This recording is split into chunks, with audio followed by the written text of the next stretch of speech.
nuestra organización debe ser cada vez más eficaz, eficiente. Si no damos resultados concretos, nuestros pueblos se pueden cansar de escuchar hablar de integración si no reciben los resultados tangibles de esa integración. El presidente Piñera ya ha hablado de la necesidad, por ejemplo, de una Secretaría Regional para Gestión de Riesgos. Ahí hay economías a escala. No es lo mismo que cada país deba tener un hospital móvil, deba tener equipo de rescate, etcétera, a que la región lo tenga. Podemos con menos hacer mucho más. Ecuador ha planteado hace mucho tiempo la necesidad de armonizar políticas públicas para evitar ser víctimas individualmente del capital. Si cada país negocia individualmente con el capital transnacional, será ese capital transnacional el que ponga las condiciones. Si nos unimos y actuamos coordinadamente, seremos los países los que vamos a poner dichas condiciones. Por ejemplo, una propuesta que no se ha desarrollado lo suficiente, pero creemos que es sumamente importante, armonización de políticas salariales, entre ellas un salario mínimo regional. La nueva arquitectura financiera regional, en eso se está avanzando. Hay muchas cosas que se pueden lograr a través de nuestra organización. Es imposible, con tan corto tiempo, en esta intervención ser exhaustivo. Así que permítanme tomar algunos puntos concretos que quisiéramos relevar y presentar en esta reunión.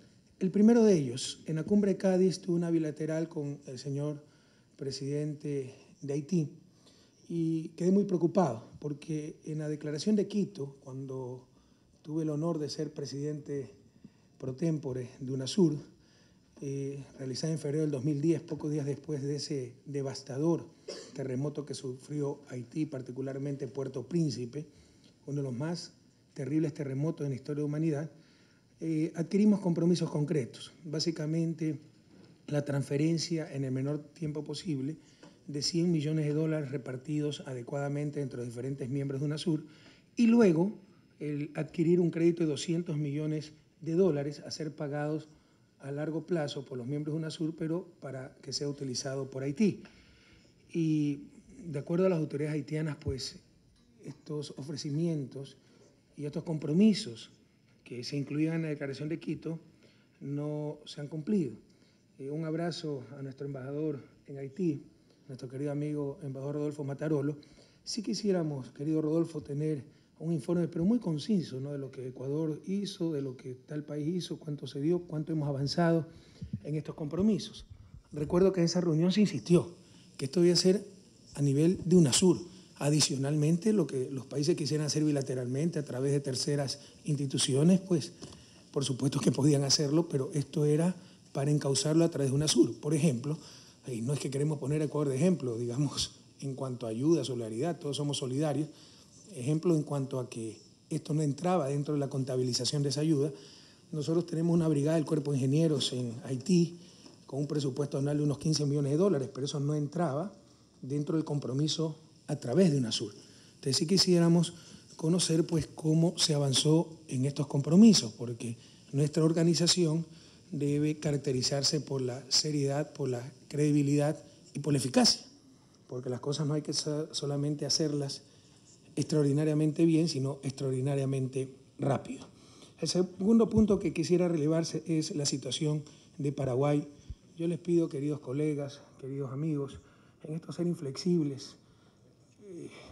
No podemos en estas cosas actuar con tibieza. Es claro lo que sucedió en Paraguay.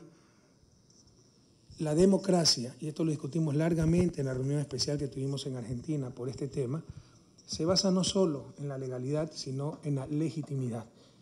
Lo que se hizo en Paraguay, estirando un poco tal vez la imaginación, podría hasta forzadamente admitirse que fue legal, pero fue absolutamente ilegítimo. Y no podemos permitir esta clase de situaciones. Pero es que en el corto plazo, si se toman medidas más drásticas, sufre la población paraguaya. Bueno, ¿cuánto han sufrido nuestras poblaciones durante centurias por no tener posiciones firmes ante las intentonas golpistas, ante las dictaduras, ante los poderes fácticos que permiten la democracia en función de sus intereses? Pero cuando esa democracia corre el riesgo de cambiar algo, no reparan en ningún medio para que sigan esos poderes fácticos dominando nuestras naciones.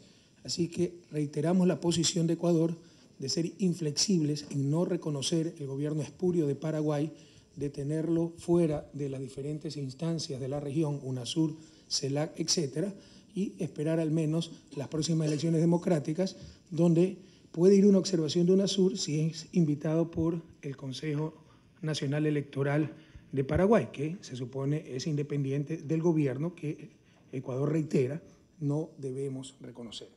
El tercer punto que quisiera traer a esta reunión es algo realmente grave. Realmente grave son estas instancias internacionales de arbitraje que siempre fallan en función del gran capital transnacional y jamás en función de los estados. Realmente, con la serenidad que da el paso del tiempo, cuando algún historiador escriba los tiempos que estamos viviendo, tal vez no lo podrá entender. Cómo el capital tiene mucho más derechos que los seres humanos. Si ustedes, en cualquiera de sus países,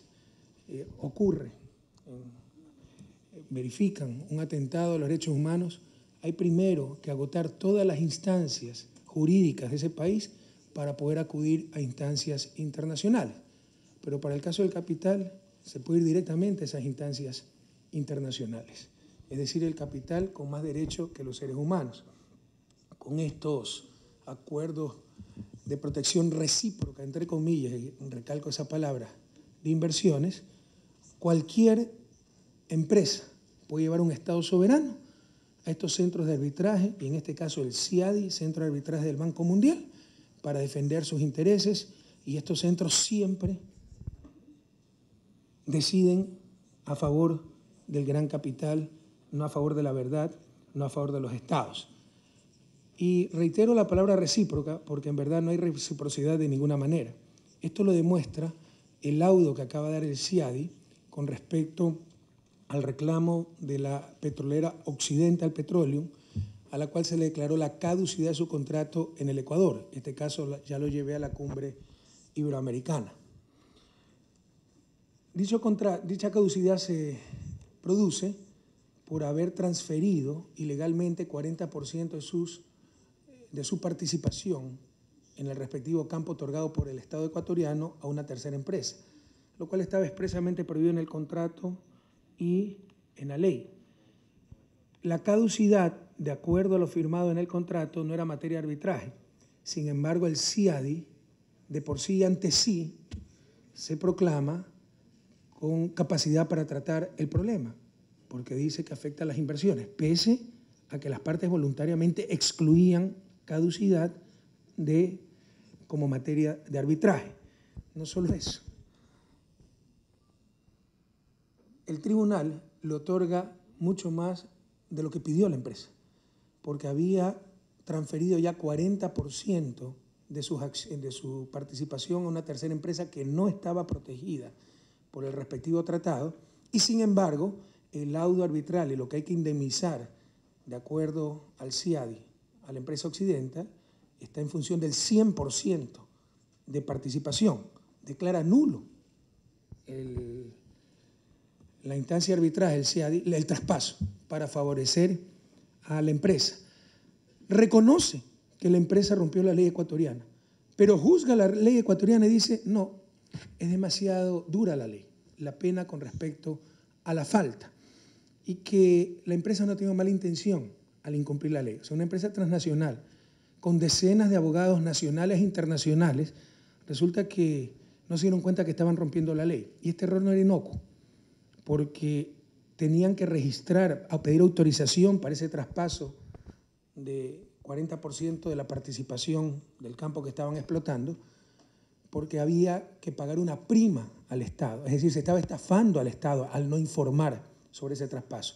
Además, que la ley ecuatoriana establece que cuando hay transferencia de derechos, en este caso para explotar un bloque petrolero, se tiene que renegociar el contrato en mejores condiciones. Es decir, había un daño claro, un perjuicio claro, un deseo de estafar al Estado ecuatoriano. Pero el tribunal dice que la pobre empresa transnacional no sabía, no se dio cuenta y que no actuó con mala voluntad. Y no es que dice que se incumplió la ley, no, por parte del Estado ecuatoriano. Por el contrario, reconoce que Occidental incumplió la ley, que ella fue la que incumplió la ley, pero juzga la ley, diciendo que la pena es demasiado grave con respecto a la falta. Por eso recalcaba la palabra reciprocidad, porque ya me imagino si es que una empresa nuestra tiene algún problema en Estados Unidos, la sancionan, la multan, la clausuran, a ver si un tribunal va a decir, no, la ley norteamericana es demasiado fuerte, así que siga nomás dicha empresa. No existe tal reciprocidad, es absolutamente mentira. Son tan solo imposiciones a nuestros países siempre en función de la transnacional.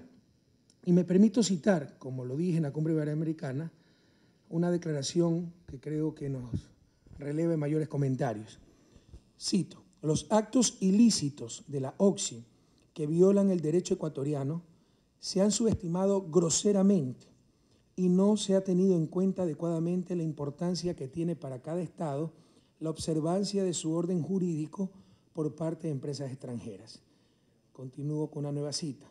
El laudo de mayoría es tan escandaloso y contradictorio en términos jurídicos que no tengo otra alternativa que manifestar mis discrepancias. Como lo dije en Cádiz, estas palabras de indignación no son de un funcionario del gobierno ecuatoriano, ni siquiera un ciudadano ecuatoriano. Es de la jueza Brigitte Stern, jueza francesa, puesta por el propio CIADI, porque cada país debe tener su representante, pero nosotros jamás reconocimos la competencia del CIADI sobre esta materia, sobre caducidad. Ellos mismos escogieron a esta jueza, y es esa jueza que emite su fallo de minoría denunciando lo escandaloso del fallo de mayoría. Entonces, hacemos un llamado a toda la región para solidarizarnos frente a esta clase de abusos. Nos mandan a pagar 1.700 millones de dólares, todo un año de presupuesto de salud del pueblo ecuatoriano, más 500 millones en intereses, reconociendo que la empresa rompió la ley, pero aduciendo que la pena es demasiado fuerte para la falta, es decir, juzgando las leyes de un país soberano, para lo cual no tiene atribución ningún tribunal. Además que los inversionistas conocen bien la ley cuando firman los contratos, cuando vienen a invertir, etc.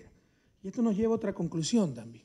Para liberarnos de este yugo del capital transnacional que domina todas las instancias, son los grandes dilemas del mundo y de la humanidad en el siglo XXI, liberarse de la dictadura del capital.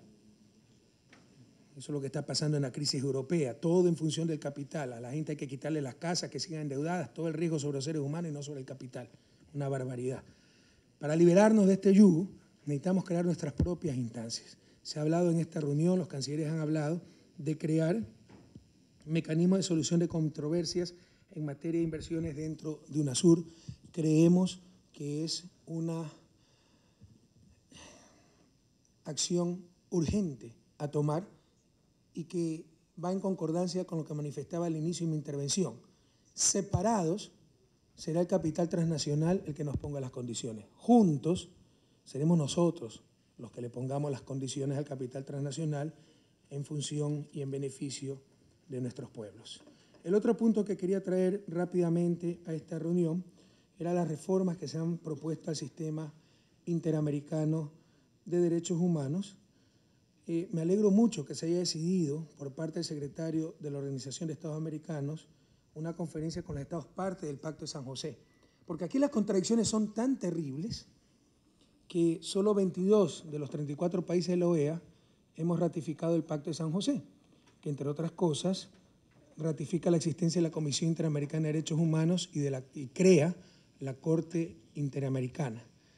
Pese a ello, esa Comisión Interamericana de Derechos Humanos tiene sede en Washington, que no ha ratificado el convenio. Tiene financiamiento básicamente de Estados Unidos y de países que están fuera de la OEA. ¿Cómo entender aquello? Pagar para que vigilen a los otros, porque yo no ratifico nada. ¿Hasta cuándo vamos a aguantar estas contradicciones? ¿Acaso de esto no se trata nuestra segunda y definitiva independencia? ¿Acaso esto no es otra forma de coloniaje, neocolonialismo?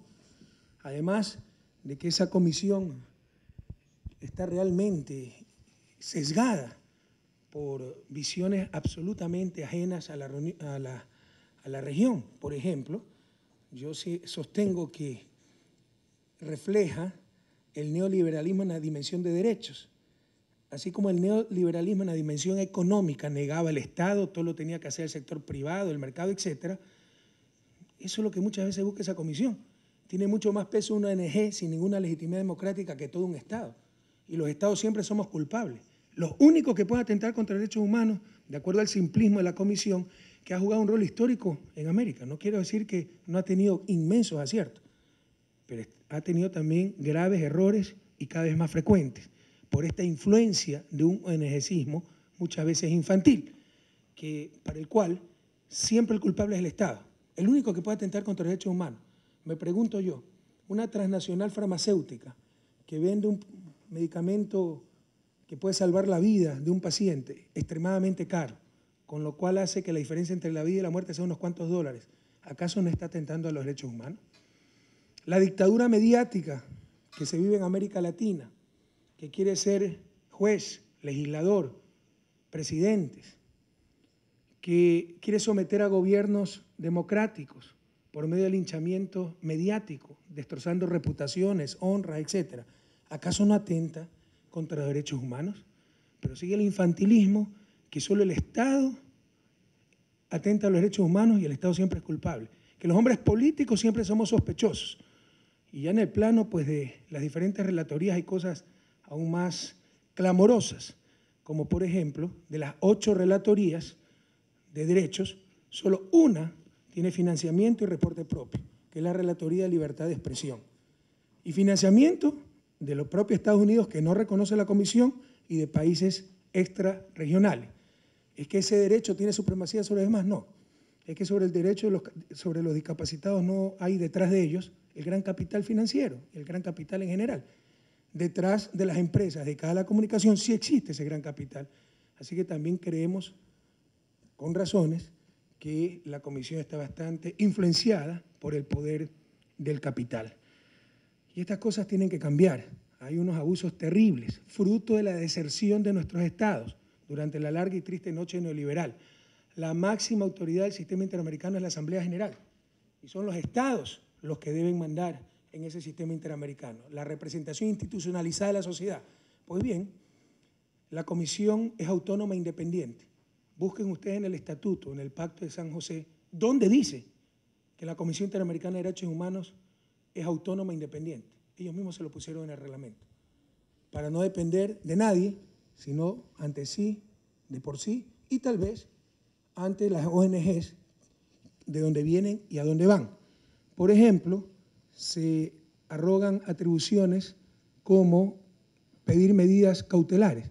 Revisen dónde en el Estatuto, en el Pacto de San José, se da esa atribución a la Comisión. Así que estamos muy contentos con esta reunión que va a haber, ¿ya? Que UNASUR solicita esta conferencia y que se hagan reformas a esa comisión que cada vez pierde más su objetivo, su visión, su imparcialidad, su objetividad. Y se ha vuelto una burocracia con agenda propia y con unas posiciones tremendamente infantiles y en función, pues, no de nuestros pueblos, sino algunas veces de sus propios intereses. También en esta reunión, pues, queríamos apoyar la propuesta de la creación de una Corte Penal de UNASUR. Estamos enfrentando delitos transnacionales. Para enfrentar esa clase de delitos se requieren estrategias transnacionales, estrategias regionales. Así que consideramos que esta Corte Penal es indispensable. Sabemos que el día de ayer el señor secretario general de UNASUR, nuestro querido amigo Ali Rodríguez, ha planteado el tema del aprovechamiento de recursos naturales, que no es un problema técnico, es un problema político. Y aquí también tenemos la influencia de fuerzas extranjeras, una serie de bombardeos de ONGs, con gringuitos, con la barriga bien llena, que viene a decirle a nuestros pueblos indígenas, a imponer a nuestros países lo que ellos nunca lograron en los suyos, que consideran que la miseria es parte del folclore, que la pobreza es parte del paisaje. Nos dicen no exploten, no talen, no extraigan, cuando ellos ya depredaron absolutamente todo y no tienen ninguna solvencia moral en eso y en muchos otros aspectos para decirnos qué hacer o no hacer. Y es un problema político. Es un problema político porque nuestros países tienen el derecho absoluto de explotar, obviamente con total responsabilidad ambiental y social, esos recursos naturales no renovables para vencer la pobreza. Pero, ¿a qué nos vemos abocados? Pronto va a haber elecciones de Ecuador en el mes de febrero. Les aseguro, estas posiciones fundamentalistas, extremistas, van a ser absolutamente derrotadas en las urnas.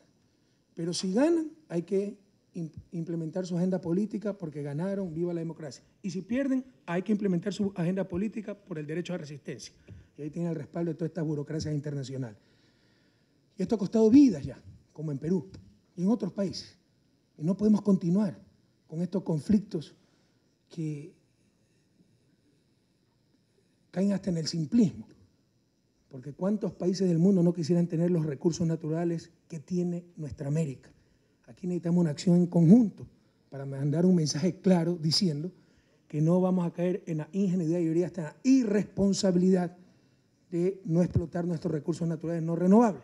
Creo que todos aquí tenemos un compromiso con la naturaleza. Ecuador tiene la constitución más verde de la historia de la humanidad, pero no nos podemos olvidar que lo más importante de esa naturaleza, no lo único, pero sigue siendo lo más importante de esa naturaleza es el ser humano, y que para ciertas posiciones ese ser humano es poco menos que un estorbo en la naturaleza, y que el imperativo moral, lo ha dicho el presidente Piñera, en otras palabras, el imperativo moral de nuestros países, incluso si fuera necesario, imperativo excluyente, es derrotar a la pobreza.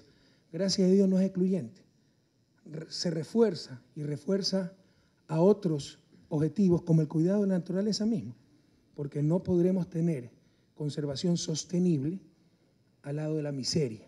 No podemos decirle a una familia sin trabajo, sin ingreso, que vive al lado de un bosque, tale el bosque, porque no tale el bosque, cuide el bosque, porque no lo vamos a lograr.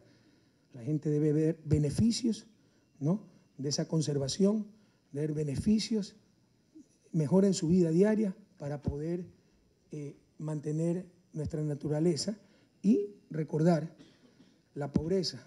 La opulencia es la mayor depredadora del medio ambiente con su consumo de energía, etcétera, pero la pobreza también, sobreexplotando los campos, la tala, etcétera. En consecuencia debemos dar alternativas de ingreso, mejoras en las condiciones de vida, y para eso es necesario un aprovechamiento responsable de nuestros recursos naturales no renovables. Así que, señor secretario general, todo el apoyo de Ecuador a su propuesta, que es un problema básicamente político, no es un problema técnico. Para finalizar, pues, quisiera ratificar el total apoyo del Ecuador, y más que apoyo, pues, nuestro acompañamiento fraterno y la felicitación al presidente Santos por la valentía que ha tenido para iniciar diálogos de paz con la FARC. Todos, querido Juan Manuel, todo el Ecuador, y creo que hablo en nombre de toda la región, pues hacemos los votos para que ese proceso que con tanta valentía, con tanta decisión, con tanta convicción de paz has iniciado, llegue a un feliz término y finalmente nuestra querida Colombia pueda vivir en paz. Muchísimas gracias a todos y a todas.